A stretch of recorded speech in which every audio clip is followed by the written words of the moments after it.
याचबरोबर या पुस्तिकांची आणि काही वैशिष्ट्ये माझे मित्र आणि आमच्या राणे मास्तरांची शाळा समूहाचे सल्लागार मदतनीस सर हिरभगत सर यांना मी विनंती करतो ते वाचून दाखवतील. धन्यवाद धन्यवाद धन्यवाद.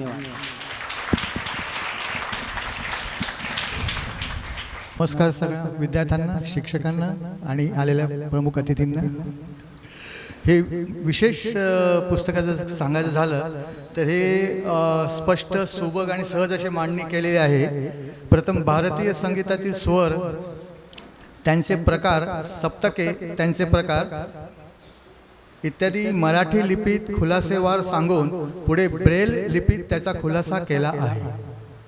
शिवाय मुलांना स्पर्शज्ञानाने या सर्व स्वरांची व संगीत शास्त्रात वापरलेल्या चिन्हांची अक्षर ओळख आणि आकार सहजरित्या समजण्यासाठी लेझर कटिंगचा उपयोग करून योग्य ती जाडी आणि उंची वापरून मराठी अक्षरे प्लॅस्टिकमध्ये बनवली आहेत.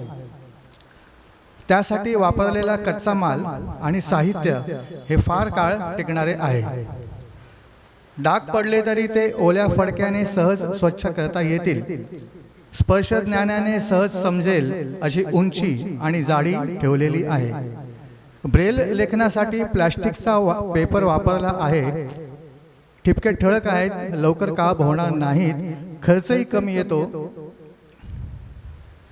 आणि जागाही कमी लागते. उत्तम स्वच्छता आणि टापटीप.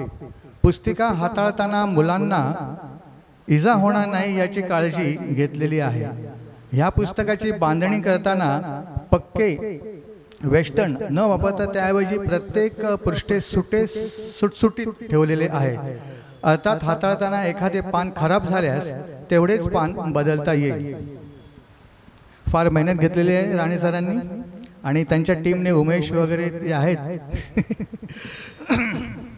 आता नेहमीच्या ब्रेल कागदाऐवजी प्लॅस्टिक कागदाचा वापर तो कसा याच्यामध्ये वापरलेला आहे त्याची थोडक्यात माहिती. प्लॅस्टिक कागदावरील ठिपके ठळक असल्यामुळे स्पर्श ज्ञानाने सहज ओळखता येतात. प्लॅस्टिक कागद दीर्घकाळ टिकणारा आहे. प्लॅस्टिक कागदाची जाडी कमी आहे व तो हलका आहे. प्लॅस्टिक कागद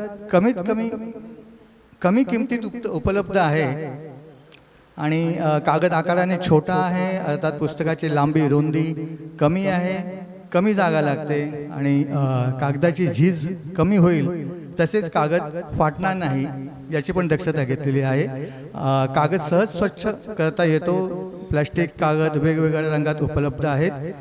एखादी चूक झाल्यास त्या चुकीचे ठिपके जोडण्यासाठी राणे मास्तरांनी पेन्सिलचे रूपांतर ब्रेल टंक लेखनासाठीच्या खोडरबरमध्ये केले आहे. त्या घरातील सर्व ठिपके खोडून योग्य ठिकाणी नवीन ठिपके हाताने तयार करता येतात. तर ही अशी थोडक्यात माहिती आहे, म्हणजे विशेष त्या पुस्तकाचा म्हणजे जे बनवलेलं आहे. धन्यवाद.